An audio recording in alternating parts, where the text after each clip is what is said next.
ശ്രീകണ്ഠൻ പറഞ്ഞ പോലെ ഒരു പാറ്റേൺ സിനിമ ഞാൻ ചെയ്യുന്നൊരു പാറ്റേണിൽ നിന്ന് കുറച്ച് വിഭിന്നമായി ഒരു ഹ്യൂമർ ട്രാക്കിലുള്ളൊരു ഇതാണ്. പക്ഷെ ഞാനിതിനു മുമ്പ് ഈ ജോണർ ചെയ്തിട്ടുണ്ട്, പക്ഷെ ഒരു വലിയ ഗ്യാപ്പ് വന്നു ഇൻ ബിറ്റ്വീൻ. അതുകൊണ്ട് തന്നെ ഞാനൊരു പടം തയ്യാറാക്കി മുന്നോട്ട് വരുമ്പോൾ എപ്പോഴും എല്ലാവരും പ്രതീക്ഷിക്കുന്ന ചില സസ്പെൻസ്, ട്വിസ്റ്റ്, അങ്ങനത്തെ ഒരു ഇതൊന്നും ഇതിൽ നിന്ന് പ്രതീക്ഷിക്കരുത്. അപ്പോൾ ഇതിനു മുമ്പ് ചെയ്തത് ഒരു പ്യുവർ കോർട്ട് റൂം ഡ്രാമയായിരുന്നു. ഇതൊരു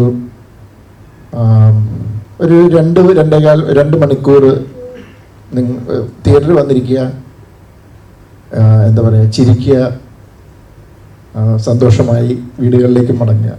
അപ്പം നമ്മളിപ്പോൾ ഇത്ര സ്ട്രെസ്ഫുൾ ലൈഫിനകത്തൊരു റിലീഫിന് വേണ്ടിയാണല്ലോ ഇപ്പോൾ എല്ലാവരും സിനിമ കാണാൻ വരുന്നത്. അപ്പോൾ അതുകൊണ്ട് തന്നെ നിങ്ങളെല്ലാവരും തിയേറ്ററുകളിൽ വന്ന് ഈ സിനിമ കാണണം. ഇതിനകത്ത് വലിയൊരു താരനിര തന്നെയുണ്ട്. എല്ലാവർക്കും ഇവിടെ എത്തിച്ചേരാൻ പറ്റിയിട്ടില്ല. വളരെ ഒരു മത്സരിച്ചുള്ളൊരു അഭിനയം ഇതിനകത്ത് നിങ്ങൾക്ക് തീർച്ചയായിട്ടും കാണാൻ പറ്റും. എല്ലാവരും ഓരോരോ ക്യാരക്ടറുകൾ വളരെ മനോഹരമാക്കിയിട്ടുണ്ട്. അവർക്കതുപോലെ അഴിഞ്ഞാടാനുള്ള ഒരു അവസരം ആ സ്ക്രിപ്റ്റിനകത്ത് കൃഷ്ണകുമാർ ഒരുക്കിയിട്ടുണ്ടായിരുന്നു. വളരെ എന്താ പറയുക, നല്ല സോളിഡായിട്ടുള്ള ഒരു സ്ക്രിപ്റ്റാണ്. വ്യക്തമായ ഒരു തുടക്കവും ഒരു ഇൻ്റർവെലും ഒരു ഒടുക്കവും ഒക്കെയുള്ള ഒരു സോളിഡ് സ്ക്രിപ്റ്റായിരുന്നു.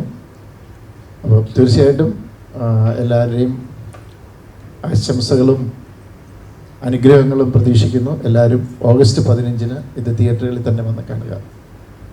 കൃഷ്ണകുമാറിന് ഈ സിനിമയെക്കുറിച്ചുള്ള പറയാൻ എന്താ ഉള്ളതെന്ന് നോക്കാം.